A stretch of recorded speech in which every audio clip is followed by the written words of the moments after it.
조부모가 손자녀에게 긍정적인 영향을 주는 방법. 지금 이 시간 어느 댁에서는 아이가 잠든 뒤 조용한 안정을 되찾고 있을지도 모르고, 어느 부엌에서는 조용히 차 한 잔을 내리며 하루를 마무리하고 계실지도 모르겠습니다. 그 바쁜 하루의 틈, 지금 이 순간 잠시 마음을 천천히 열어보면 어떨까요? 우리는 알고 있습니다. 하루하루를 버티며 살아가는 육아의 풍경 속에서 어느 날 문득 부모의 입에서 이런 말이 조심스럽게 흘러나옵니다. 엄마, 아빠 오늘 아이 좀 부탁드릴게요. 이 한 문장은 단순한 부탁이 아닙니다. 그 안에는 깊은 신뢰가 있고 몸보다 마음이 더 지쳐버린 누군가의 간절한 의지가 숨어 있습니다. 그 말 속엔 돌봄이라는 기능 너머의 감정적 요청이 담겨 있지요. 그렇습니다. 지금 우리는 조부모의 존재를 다시 떠올리는 시대에 살고 있습니다. 교육과 육아의 경계가 흐릿해진 지금, 가족이라는 울타리 안에서 조부모는 다시 불려지고 있고 다시 초대되고 있습니다. 그 초대는 과거의 방식과는 다릅니다. 이제 조부모는 단지 아이를 봐주는 역할을 넘어서 아이의 정서와 감정을 함께 짓는 감정의 조율자, 내면의 동반자로서 새로운 자리에 놓이고 있습니다. 그렇다면 우리 모두가 스스로에게 이렇게 물어봐야 할 때입니다. 나는 지금 아이의 세계 어디쯤에 서 있는가? 나는 그 세계의 문을 두드리고 있는가? 아니면 여전히 내 자리에서 머물고 있는가? 오늘 이 여정은 그 질문에서부터 시작됩니다. 조용하지만 깊은 울림을 지닌 존재, 말없이도 감정을 전하는 사람. 우리는 지금 조부모와 손자녀 사이에 흐르는 정서적 유산에 대해 이야기하려 합니다. 그리고 그 이야기가 한 아이의 전생애를 어떤 감정으로 감싸는지, 어떻게 평생을 지켜주는 뿌리가 되는지를 천천히 그러나 깊이 들여다보려 합니다. 준비되셨다면 이제 아이들의 세계로 함께 발을 들여볼까요? 새로운 역할 달라진 조부모의 얼굴. 한때 조부모는 흔들리지 않는 원칙을 품고 아이들을 바른 길로 이끌어야 할 어른이었습니다. 말 한마디에는 무게가 있었고 묵묵한 시선 하나에도 훈육의 메시지가 담겨 있었습니다. 어른 말은 듣는 거야. 이건 예의고 저건 버릇이 없지. 그 시절 조부모는 가정의 기준선이자 삶의 규율을 대변하는 존재였습니다. 하지만 지금 세상은 달라졌습니다. 그리고 그 변화는 조용하지만 분명히 조부모의 얼굴에도 닿았습니다.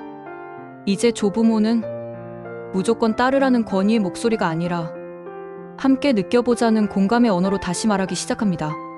지금의 아이들에게 필요한 건 누군가의 기준에 맞춰 살아가는 방식이 아니라 자신의 감정을 알아차리고 표현할 수 있도록 곁에서 반응해주는 사람입니다. 예전에는 이렇게 말했지요. 요즘 애들은 버릇이 없어. 내가 해봐서 아는데 말이야. 하지만 지금은 이렇게 말할 수 있어야 합니다. 그렇게 느낄 수도 있겠다. 할머니도 예전에 그런 감정을 느껴본 적이 있단다. 같이 해볼까? 이러한 변화는 단지 말투의 차원이 아닙니다. 그건 관계를 맺는 방식의 근본적인 전환입니다. 과거의 조부모상이 권위를 앞세운 훈육자, 경험을 일방적으로 전하는 어른, 전통을 고수하는 전달자였다면 지금의 조부모상은 감정을 들어주는 공감자, 질문을 통해 함께 배우는 동행자, 가치를 해석하고 연결해주는 안내자로 바뀌고 있습니다. 이 변화는 결코 작지 않습니다. 그건 단지 세월이 흐른 흔적이 아니라 사랑의 전달 방식이 더 섬세하고 따뜻한 감정의 언어로 진화하고 있다는 증거입니다. 여러분은 지금 어떤 조부모의 모습에 가까우신가요? 한 걸음 물러서서 아이의 세계를 존중하는 조용한 지지자이신가요? 아니면 아직도 그건 내가 해봐서 아는 거야 라는 말로 아이의 감정을 덮고 계신가요? 세대가 바뀌었다는 건 단지 시간이 흐른 게 아닙니다. 그건 우리가 관계를 맺는 언어, 그리고 사랑을 전하는 태도가 새롭게 쓰이고 있다는 뜻입니다. 이제는 다시 물어야 합니다. 나는 아이의 마음과 어떻게 연결되고 있는가? 나는 어떤 감정의 기억으로 아이에게 남고 싶은가? 지금 이 변화의 흐름 앞에서 조부모로서 우리가 할 수 있는 일은 누구보다 먼저 마음을 열고 누구보다 먼저 사랑의 언어를 바꾸는 것입니다. 감정의 뿌리 단순한 돌봄을 넘어서 아이에게 가장 절실한 건 밥을 먹이는 손보다 마음이 흔들릴 때 곁에 있어주는 존재입니다. 배가 고플 때는 금세 눈에 띄지만 감정이 불안정할 땐 그 신호조차 알아채기 어렵습니다. 그리고 아이는 그 작은 흔들림을 누구보다 민감하게 느끼지요. 그때 필요한 사람이 누구일까요? 바로 조부모입니다. 조부모는 틀렸어가 아니라 괜찮아를 먼저 말할 수 있는 사람. 왜 그러니? 가 아니라 그래. 그럴 수 있어로 반응할 수 있는 사람. 결과보다 감정을 먼저 바라봐 줄 수 있는 사람입니다. 어떤 아이는 말합니다. 할머니는 내가 울어도 혼내지 않았어요. 그냥 옆에 있어줬어요.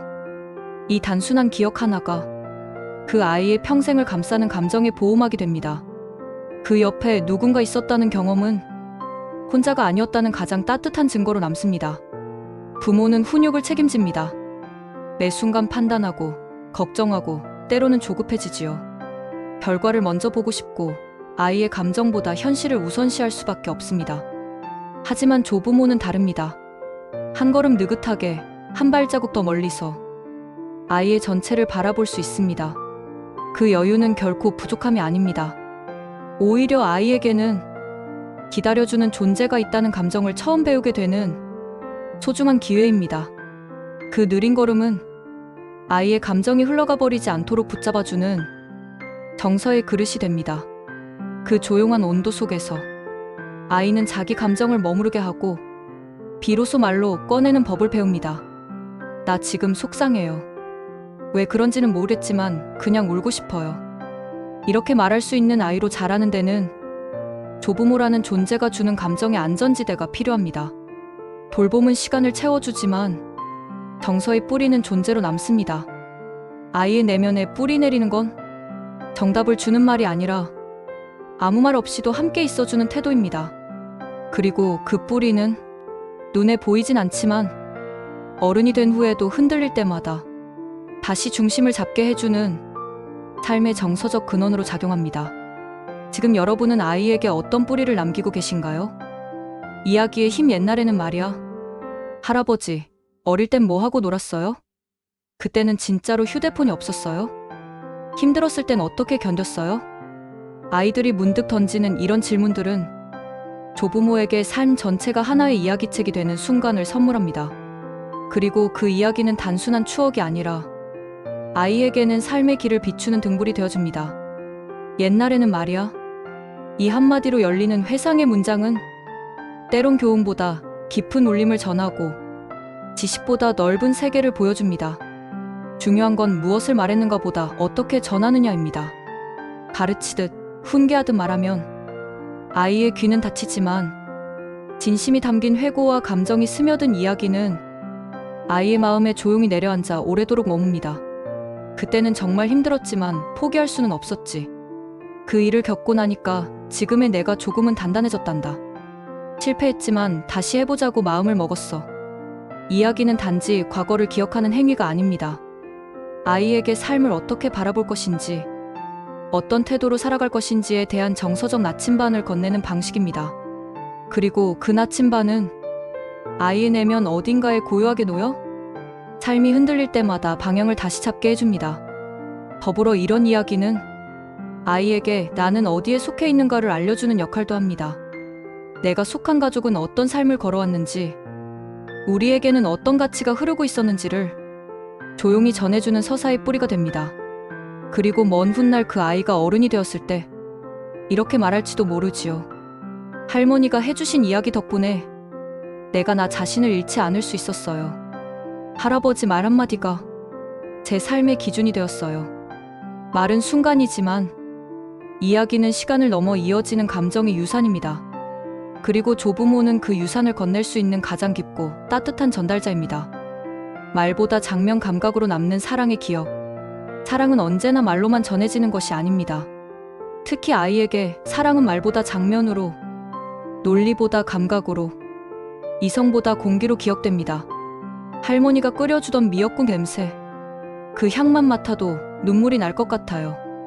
겨울날 할아버지 손이 제 손을 덮어주던 그 순간, 거칠지만 따뜻했던 그 촉감을 저는 아직도 잊지 못해요. 이처럼 아이가 평생 간직하는 건 사랑해라는 말 그 자체보다 그 말을 둘러싼 풍경, 그 순간의 공기, 함께 있었던 그때의 온도입니다. 예를 들어 조용한 오후 주방에서 나란히 앉아 감자를 깎던 시간, 시장 골목을 천천히 걸으며 발걸음을 맞추던 그 리듬. 아무 말 없이 손톱을 다듬어주던 손끝의 배려. 젖은 운동화를 말리던 공간에 배어있던 비냄새와 따뜻한 방의 공기. 이 모든 장면은 아이의 뇌리의 감정과 함께 감각으로 저장됩니다. 그리고 그것은 아이가 어른이 된 뒤에도 삶이 고단할 때마다 떠오르는 정서적 피난처가 됩니다. 조부모와 손자녀 사이에는 많은 말이 필요하지 않은 순간들이 존재합니다. 오히려 그 침묵 속에 말보다 더 많은 감정이 오가고 표현보다 더 깊은 연결이 만들어집니다. 같은 공간에서 같은 방향을 바라보며 앉아있던 그 저녁, TV 소리가 희미하게 흐르고 말 대신 손을 잡고 있던 그 시간, 그 모든 장면은 아이의 마음 안에 사랑의 사진처럼 인화됩니다. 그 장면들은 사라지지 않고 오히려 시간이 흐를수록 더 진하고 따뜻하게 되살아납니다. 이제 조용히 되물어보세요. 내가 아이에게 남기고 싶은 것은 무엇을 말했는가인가요? 아니면 함께 어떤 장면을 살아내는가요? 말은 잊힐 수 있지만 함께 보낸 순간의 온도는 영원히 지워지지 않는 사랑의 흔적으로 남습니다.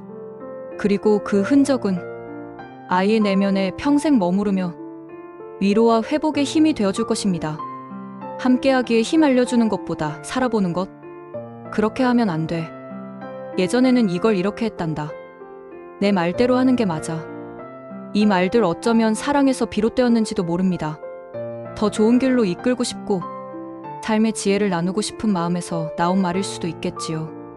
하지만 반복되는 지시의 언어는 어느 순간 아이의 마음 문을 조용히 닫아버립니다.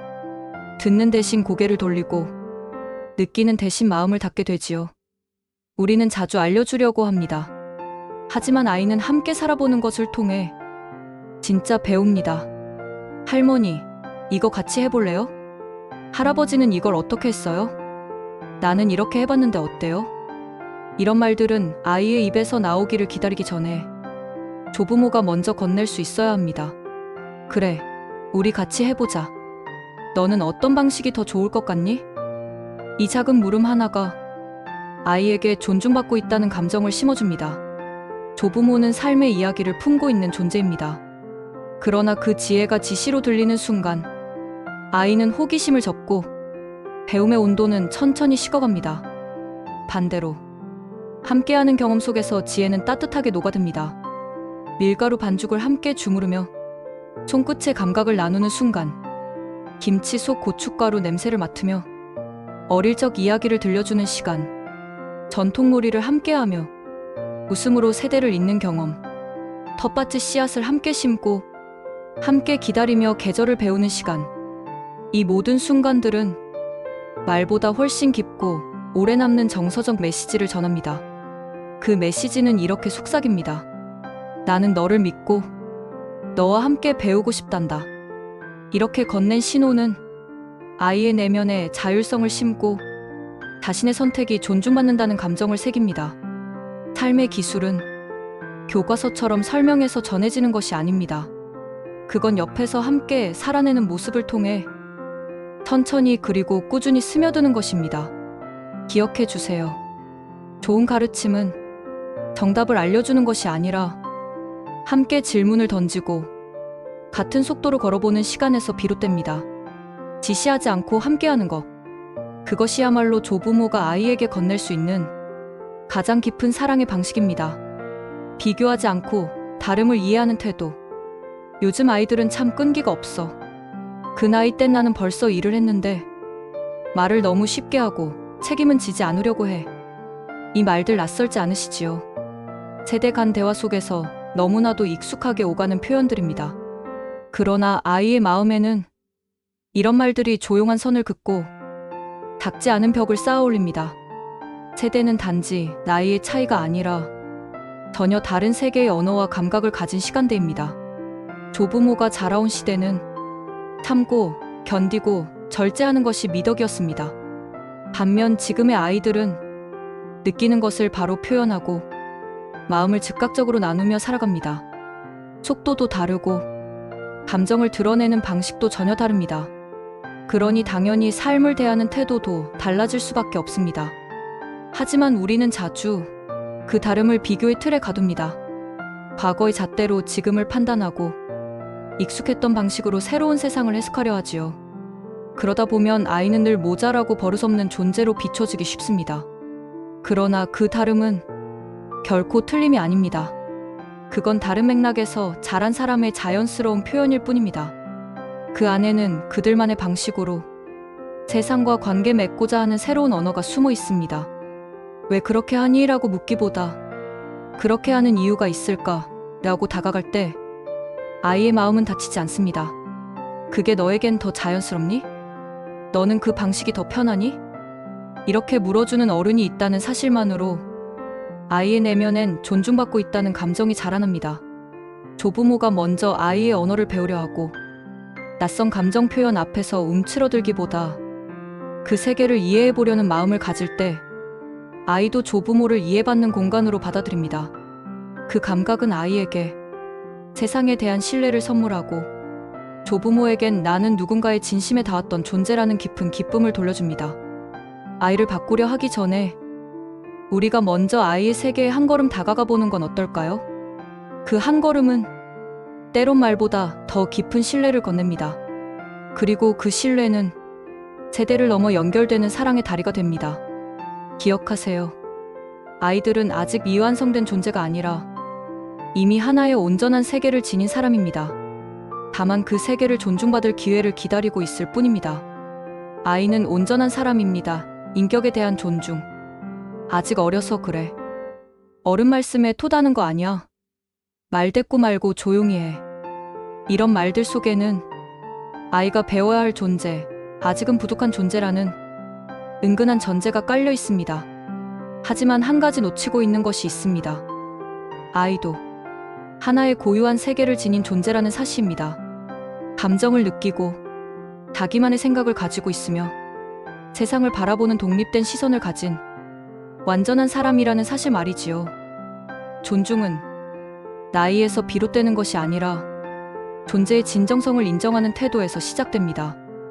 왜 그런 생각을 했을까? 그 상황에서 어떤 기분이 들었니?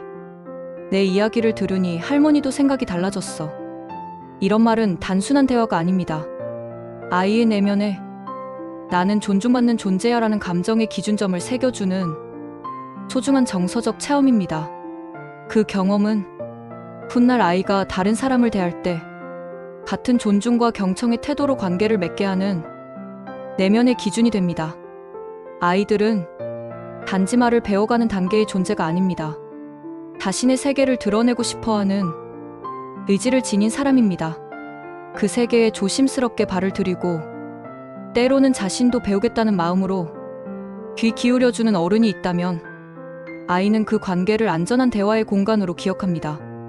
할아버지는 내가 무슨 이야기를 해도 진심으로 들어주셨어요. 할머니는 제 감정을 단 한 번도 가볍게 넘기지 않으셨어요.